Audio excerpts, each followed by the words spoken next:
Mes amis, bonjour, j'espère que vous allez bien. Alors, j'ai mis un petit peu de temps pour vous faire une vidéo parce que j'ai eu quelques petits soucis de santé. J'ai eu un petit problème avec une dent, donc il a fallu que je prenne des antibiotiques. D'ailleurs, j'en prends toujours, donc ça m'a beaucoup cassé.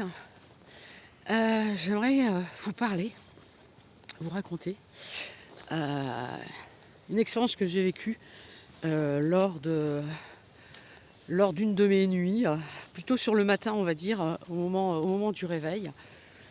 Comme vous savez, à chaque fois qu'on est fatigué, qu'on est malade, c'est là qu'on est le plus attaqué. Et moi, c'est ce qui s'est passé. J'ai été attaquée sur le matin, donc c'était entre deux eaux. J'étais en fait en train de me réveiller.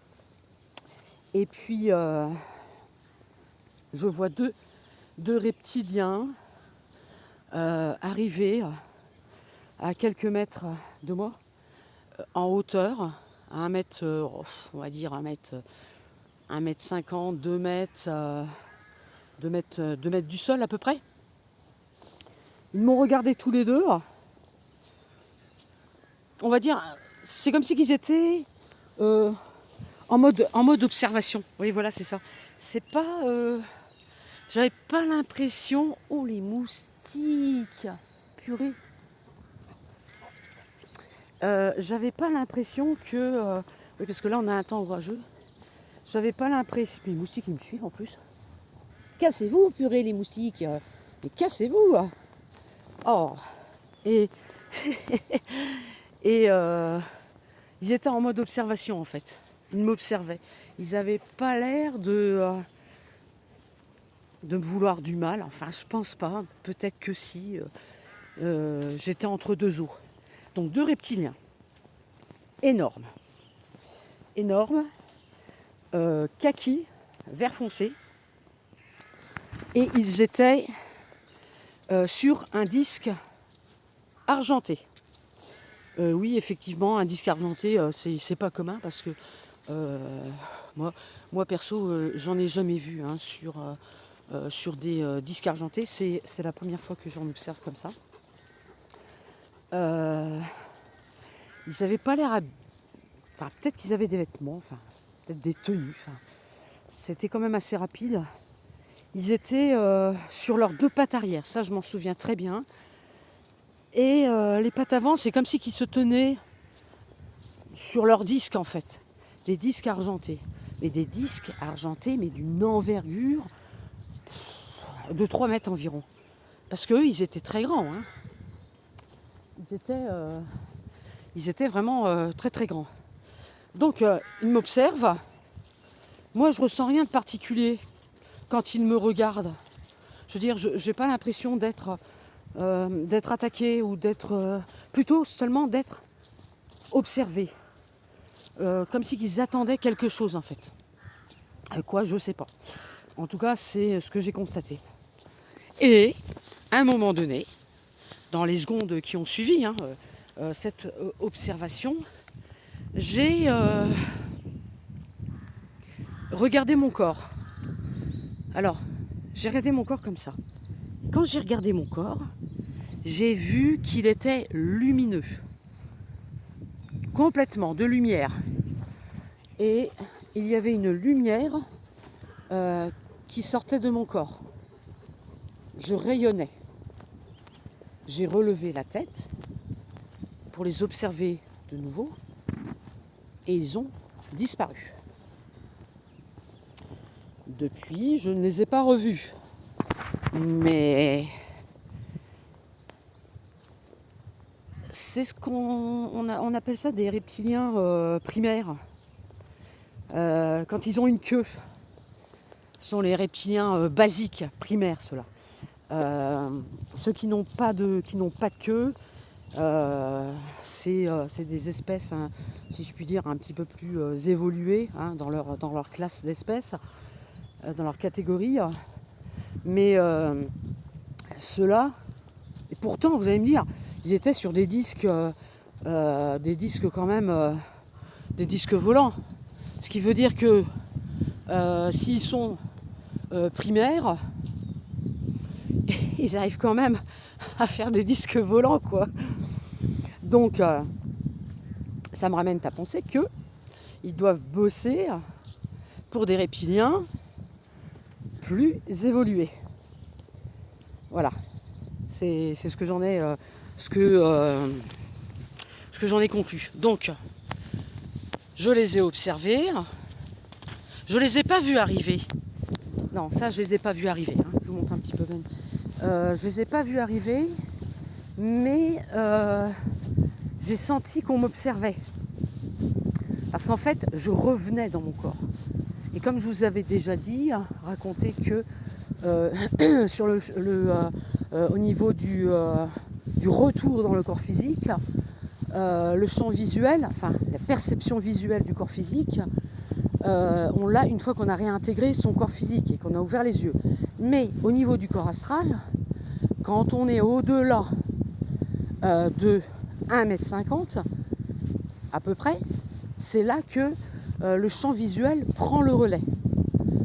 Mais quand on est entre deux, et même encore dans son corps en train de décoller, on entend tout ce qui se passe au niveau astral, sur le plan de l'éther, toutes les entités qu'il pourrait y avoir, même les fées, les elfes, les gnomes, peu importe les entités qui peut y avoir et où elles se trouvent, dans quelque dimension qu'elles soient, eh bien on les entend. Voilà. Cette capacité-là, elle est naturelle. On l'a au moment du réveil et au moment du coucher. C'est pour ça qu'on entend des fois plein de trucs, des grésillements, des bourdonnements. On a l'impression qu'un train est en train de passer, qu'une fréquence radio est en mode je cherche ma bonne fréquence, ça grésille. On entend des voix, des brouhahs, beaucoup de personnes qui parlent. Même moi, des fois, je ne comprends pas. Hein. Je me dis, parlez moins vite, essayez de parler dans ma langue parce que je comprends rien. Hein, voilà. Des fois, on arrive à comprendre quelques phrases, quelques mots, mais pas toujours. Voilà. Alors, c'est intéressant parce que quand on vit ce genre d'expérience, et je suis sûre que vous l'avez vécu, ça déjà, d'entendre au coucher et au réveil, surtout au coucher, il faut rester pas dans l'observation, mais forme d'observation, d'écoute, on va dire. Voilà. Il faut rester dans l'écoute. Écouter et laisser venir, hein, voilà, les informations, ce que vous pouvez entendre, vous laissez tout ça arriver, et puis vous ne cherchez pas à décortiquer, à comprendre, à trop analyser pour pas casser le truc. Et puis vous allez voir peut-être que à un moment donné, je vais dire tiens, mais il a dit un truc lui, tiens, oh il m'a parlé. Vous voyez ce que je veux dire? Il m'est déjà arrivé de converser, mais carrément, de converser avec des êtres. Je ne sais pas qui c'est parce que je ne les vois pas, je suis entre deux. Vous savez, je suis sur le moment où je vais sortir de mon corps. Mais je les entends.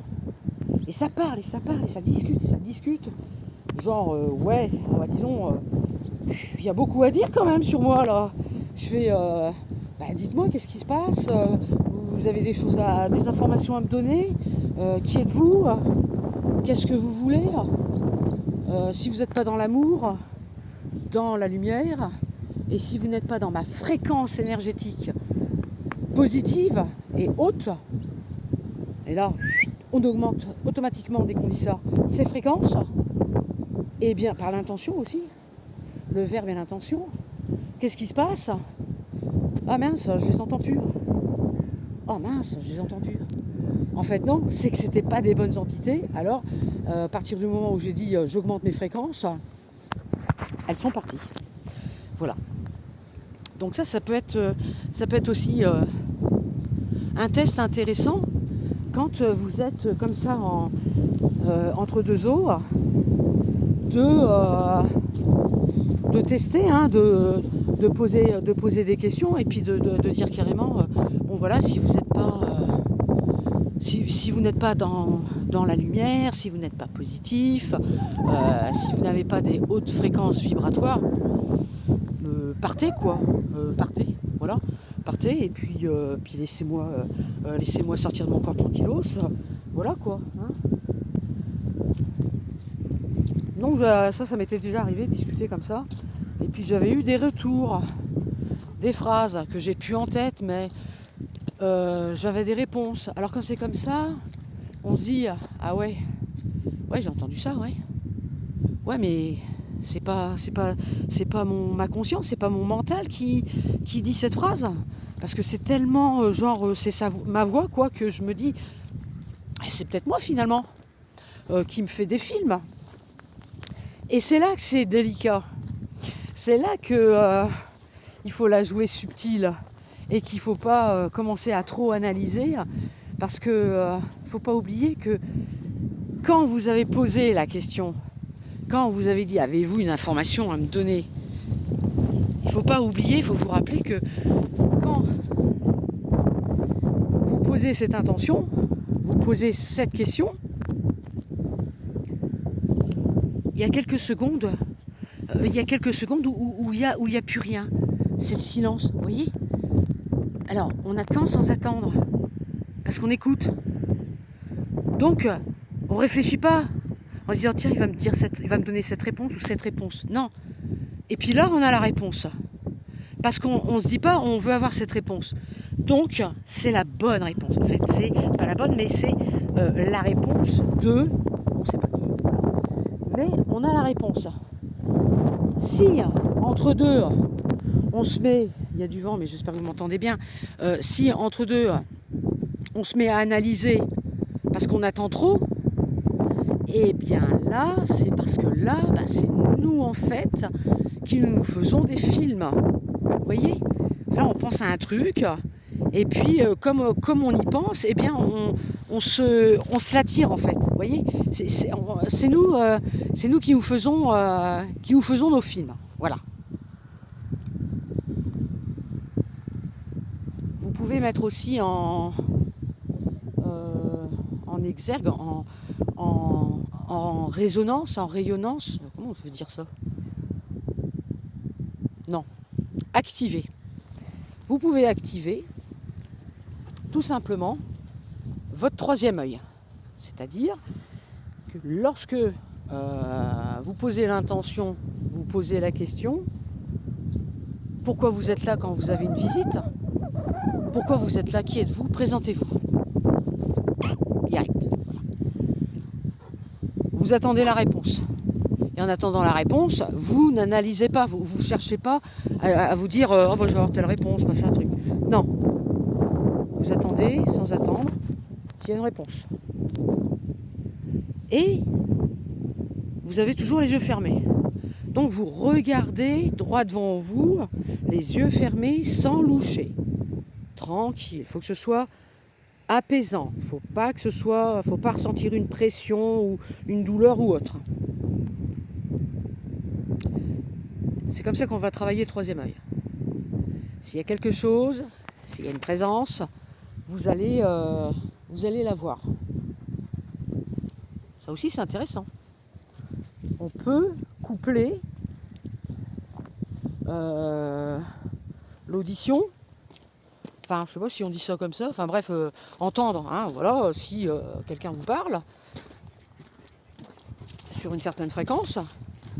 Et en même temps, si on peut voir, c'est encore mieux, quoi. C'est encore mieux. Voilà. Donc ça, vous pouvez vous entraîner. C'est très intéressant de voir ce qu'on peut percevoir, si ça colle, si ça correspond avec ce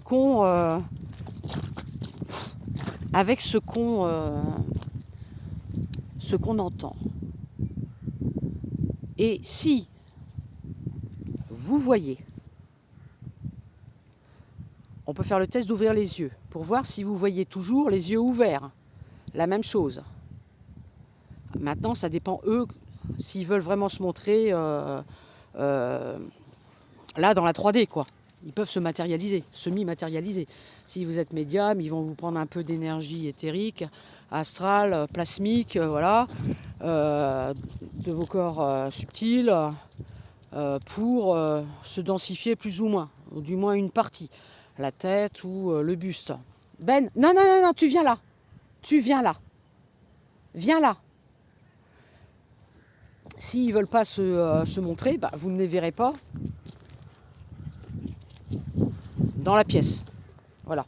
Mais vous pourrez peut-être revoir le revoir si vous refermez tout de suite les yeux, revoir exactement les yeux fermés, le même être, la même entité.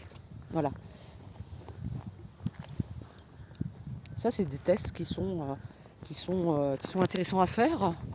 Et c'est comme ça qu'on entraîne en fait son troisième œil à voir, à bien voir, à percevoir, à multiplier les ressentis, qu'ils soient d'ordre physique, si on est encore dans son corps physique, ou entre deux, au moment de partir, et en même temps entendre, et avec le troisième œil. Voilà. Essayez, vous verrez bien, c'est très intéressant. Moi, ça fait des années que je m'entraîne comme ça. Et je suis toujours dans l'entraînement. On se perfectionne tout le temps. C'est très difficile d'atteindre un haut super méga niveau. Hein, voilà. C'est vrai que bon, je vois beaucoup de choses, je ressens beaucoup de choses, pas mal d'entités, d'êtres, tout ça de l'autre côté. Mais je suis toujours dans l'autotest. Toujours en permanence, je suis dans l'autotest de moi-même, le test de ce que je peux voir pour vraiment être sûr que je ne suis pas bluffée de l'autre côté. Et à chaque fois, je demande parce que je veux savoir à qui j'ai affaire aussi. Donc ça aussi, il ne faut pas hésiter à demander. Et à demander, si vous arrivez à avoir les yeux, à demander, présentez-vous. Montrez-moi votre véritable apparence originelle. Attention, ça c'est très important. Votre véritable apparence originelle. C'est-à-dire que là, quand vous posez la question, quand vous dites montrez-vous selon votre véritable apparence originelle, ils n'ont pas le droit de troquer cette apparence originelle contre une fausse apparence à partir du moment où vous posez l'intention. Vous l'ordonnez, vous le demandez. C'est une loi universelle. Ils sont obligés de se montrer tels qu'ils sont. Et après, après on se casse.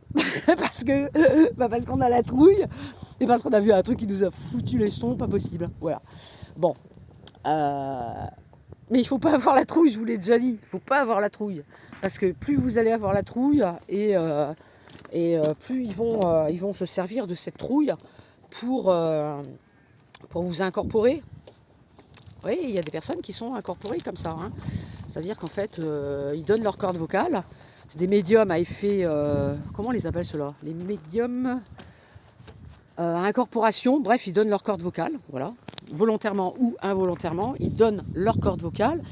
Et l'entité, que ce soit un défunt, un archonte, peu importe, l'entité va parler à travers les cordes vocales de la personne. Alors il faut savoir que ça prend énormément d'énergie, ça fatigue énormément, et quand on commence, si on ne se contrôle pas, ils peuvent nous infiltrer, nous incorporer de plus en plus. Voilà. Donc ça, faites très attention. Moi, moi ça m'est déjà arrivé. Hein, je vous ai déjà raconté des expériences comme ça où il y avait une sphère, une boule de lumière qui est arrivée, puis elle est rentrée dans ma bouche. Je la sentais là-dedans, quoi. Puis j'ai craché, j'ai hurlé dans des sons bizarres. Vraiment, on aurait une créature, une bestiole, une créature bizarre qui... Je ne pourrais même pas redire. Si bien que on m'a entendu, mon copain m'avait entendu de la pièce d'à côté. Et il est venu, il m'a dit qu'est-ce qui t'arrive? Et tout de suite j'ai senti le truc parce que je l'ai recraché quoi. Et j'ai senti qu'il était ressorti. Mais le truc il est descendu mais jusque là quoi. Vraiment il s'est greffé à l'intérieur, il s'était accroché. Et si je l'avais pas recraché, hein, le bestiau là, et Terry, casserole, non tu rentres pas dans la voiture par là. Eh bien il serait rentré, il se serait accroché, il serait resté. Il serait resté à l'intérieur et puis après quand il veut, allez on active et on parle. Après c'est lui qui parle quoi, voilà. Mais ça c'est pas bon. Donc moi je vous conseille pas quand vous vraiment vous sentez qu'il y a quelque chose qui est en train de rentrer là, qu'il y a quelque chose qui veut prendre la parole là par le chakra de la gorge. Moi je vous conseille c'est de dire non quoi. Reprenez votre pouvoir souverain et vous dites que vous n'êtes pas d'accord. Non. Parce que non, vaut mieux la télépathie, vaut mieux les images, vaut mieux plein de choses, des vidéos, des ressentis, mais par la voix, waouh, c'est risqué quand même quoi. Parce que quand il commence à rentrer, voilà. Bon voilà, je vous souhaite donc une belle journée, profitez bien, et puis je vous dis à bientôt, prenez soin de vous.